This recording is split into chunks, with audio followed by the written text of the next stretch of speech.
Donald Trump just bombed Iran. Not once, not twice, but 3 times. Twitter's confused like always. Gas prices are still going up and you still don't have a job. So on June 21st through the 22nd, the US carried out Operation Midnight Hammer, where stealth bombers dropped massive bombs and missiles on Iranian nuclear facilities, specifically named Fordow, Mantaz, and Isfahan. Now I know everyone's wondering, why Donald Trump? Why did you bomb Iran? Well, according to the IAEA, the International Atomic Energy Agency, Iran was holding up to 408 kilograms worth of uranium, which for anyone who doesn't know, that's a lot of uranium. So with Iran suspiciously having so much uranium on standby, it led to the idea of nuclear war becoming an actual thing. So Donald Trump striking Iran was a precaution and preemptive decision to stop Iran from potentially starting a nuclear war. So with the US bombing Iran's nuclear facilities, they stopped what could have potentially been a nuclear war and showed support to their allies in Israel. And not too long after, a ceasefire between Iran and Israel was called by Donald Trump, but was immediately broken. Well, technically no. You see, the ceasefire was called on June 23rd and was supposed to be effective the next day, June 24th. But before the ceasefire was in effect, Iran decided to drop a missile at Israel, specifically in Beersheba, which caused Israel to retaliate, causing Iran and Israel to both violate the ceasefire agreement, which caused Trump to get a little angry. You know what? We basically have 2 countries that have been fighting so long and so hard that they don't know what the they're doing. Do you understand that? Now, with tension in the US at an all-time high, there is genuine concern of a 3rd World War.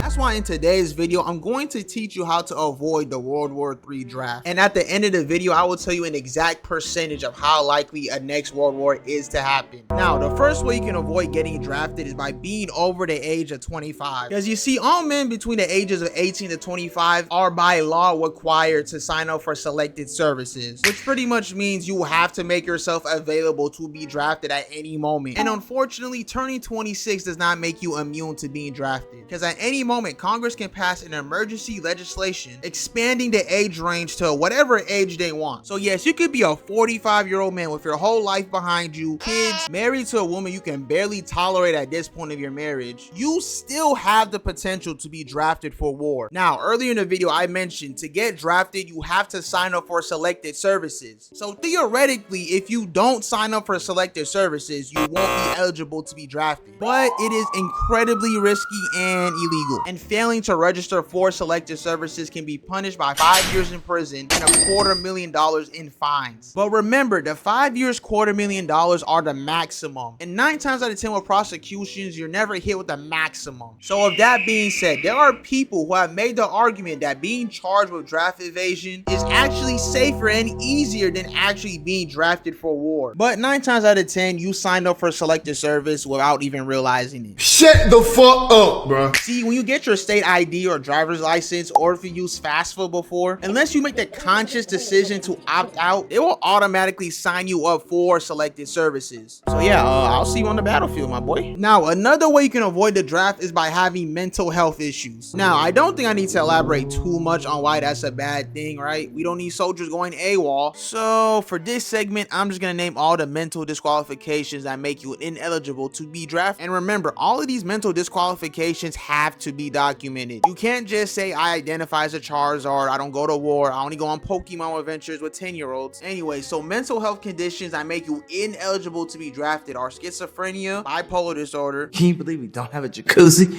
PTSD, OCD, severe anxiety, and having an IQ under 70, which is equivalent to an orangutan, autism, substance abuse, and any recent attempt to delete your save game file.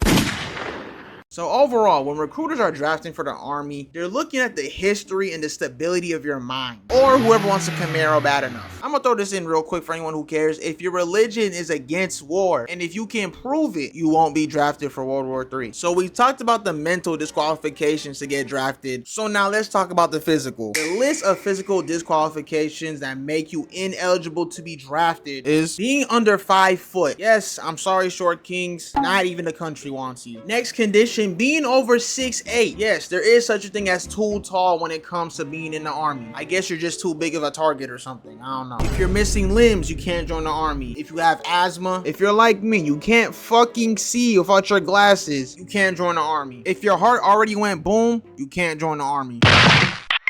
Any seizures in the last 5 years, you can't join the army. If you have diabetes, you can't join. If you're HIV positive, you can't join the army. If you have scoliosis, you can't join the army. And if you're over 240 pounds, you can't join the army. I don't know why everyone's so scared. Most of America can't even join the army. Now, I think this goes without saying, nobody wants to see World War III. And honestly, we probably won't. You see, earlier in the video, I mentioned I would give an exact percentage of the likelihood of a World War III. And after extended amounts of research, ChatGPT.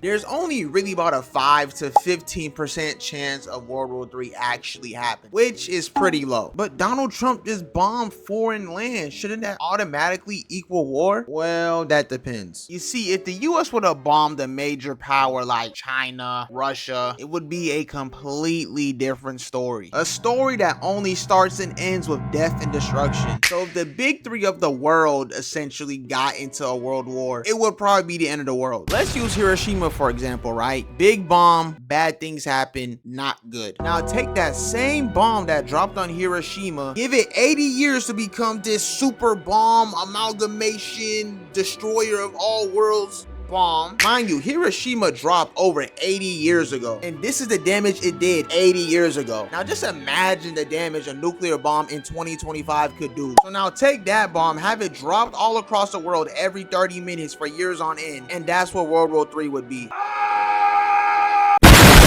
And the big three know this, so whether they like it or not, they know they have to play cute with each other, or it'll be the end of humanity. Well, instead of a world war, why doesn't Iran go to war solely with America? In the most respectful way possible, Iran knows better. Yes, the US did drop bombs in Iran, and honestly and truly, I wouldn't be surprised if they did want to go to war with America. But Iran just knows that the US military is just way more ahead in every single way possible, from technology to their allies to their budget. The USA shits on Iran. And something I've noticed throughout this whole thing, the US has been playing the role of big brother to Iran and Israel. Like, if I had to explain this whole thing in basketball terms, it would literally be Iran and Israel would be the 8th and 9th seed, just fighting tooth and nail to get a playoff spot, while America, Russia, and China are the actual championship contenders, and they're trying to three-peat. But then again, what do I know? I'm just a guy talking to himself in his room at 5 in the morning. So honestly, take everything I say with a grain of salt. But I do want to say thank you to everyone who made it this far in the video. Like, comment, subscribe. I'm out. Oh, say, can you see? I'm trying to make the video 8